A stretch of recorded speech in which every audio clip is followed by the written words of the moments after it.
तो कोणीतरी कुत्रा आम्हाला शिव्या देतोय। समोर ये ना, कालपासून तुझा फोन बंद आहे। तुझ्यात एवढा दम आहे, तुझ्यात एवढी ताकद आहे, तुझ्यात एवढी क्षमता आहे, तुला इतिहास माहित आहे का?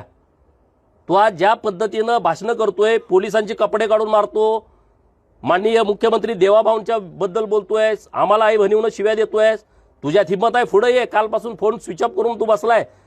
तुझ्या बापांशी मी लढलोय, जेवढे तुझे बाप आहेत ना इथं महाराष्ट्रामध्ये त्यांच्याशी मी लढलोय। तुझ्याशी लढायला कुत्र्या मला गरज नाही, आमची पोरच तुझी चड्डी काढून टाकतील, त्यामुळे तू त्या भानगडीत पडू नको।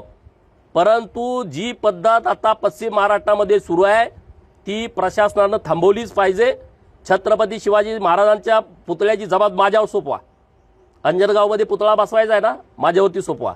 अरे 5-10 हजार ढोल घेऊन आम्ही तिथं बसवतो पुतळा, पण ज्या पद्धतीनं तुम्ही खेलोबा देवस्थानच्या परिसरामध्ये